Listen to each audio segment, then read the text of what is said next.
Bonjour à toutes et à tous et bienvenue pour cette édition 2026 du Forum de l'engagement avec cette année un thème très particulier, celui de la transition bas carbone à l'épreuve du réel. Alors toute la journée, nous recevons des dirigeants, des experts et des décideurs pour comprendre comment conjuguer ambition climatique, compétitivité et souveraineté. Et pour aller plus loin sur ce sujet, j'ai le plaisir d'accueillir Isabelle Patrier. Bonjour.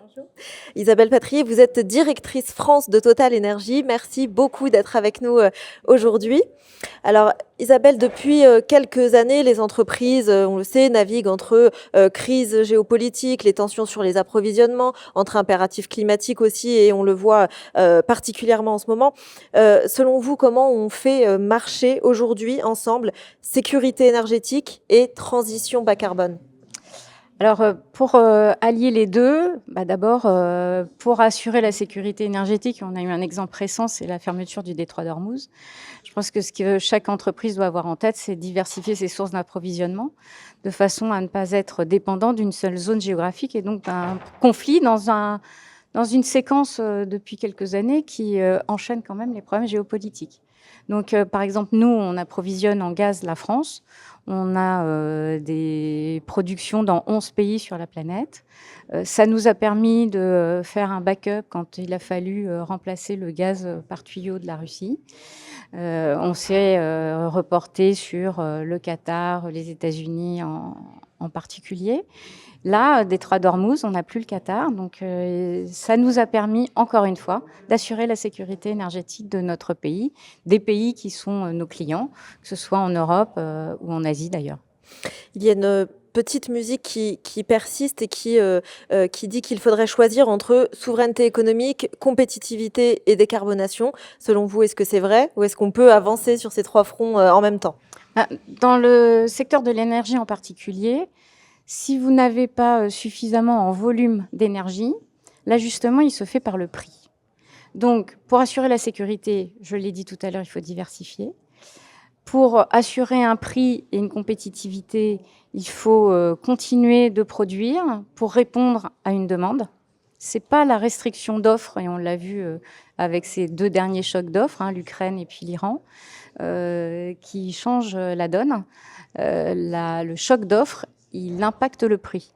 Donc, il faut continuer de développer en parallèle les énergies renouvelables pour produire l'électricité dont on a besoin en volume suffisant. Encore la semaine dernière, avec la canicule, on a fait tourner les centrales gaz parce que nous n'avions pas assez d'énergie, parce qu'il y a des centrales nucléaires qui tournaient un peu au ralenti à cause de la température de l'eau, parce que des éoliennes ne fonctionnaient plus. Voilà.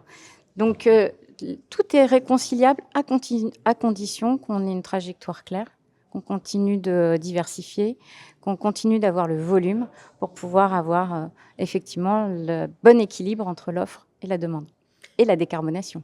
Vous allez intervenir dans quelques minutes sur la résilience des chaînes de valeur. Selon vous, où se situent aujourd'hui les fragilités pour les entreprises françaises ? Alors, je vais prendre ma casquette de coprésidente de la commission souveraineté sécurité économique du MEDEF. Il y a un vrai sujet de sensibilisation de toutes les entreprises sur l'analyse de leur chaîne de valeur, sur l'analyse des risques et sur l'analyse de leur dépendance critique.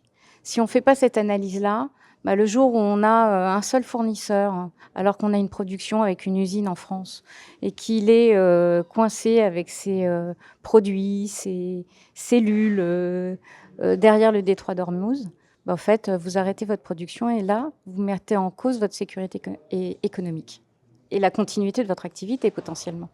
Donc en fait, c'est comment est-ce que chacun, à ses bornes, analyse ses dépendances, répartit ses risques. Ça serait ça ma plus grande recommandation, de façon à justement, comme nous l'avons fait, répartir les risques pour ne pas être dépendant d'un seul fournisseur, d'une seule zone géographique. Merci beaucoup Isabelle Patrier. Vous êtes attendue dans quelques minutes sur scène. Vous êtes, je le rappelle, directrice France de Total Énergie. Merci pour votre temps. Et puis, quant à nous, merci de nous suivre tout au long de ce forum de l'engagement qui est hébergé ici, en plein cœur du ministère de l'économie. D'autres échanges sont à venir. Restez à l'écoute. À très vite.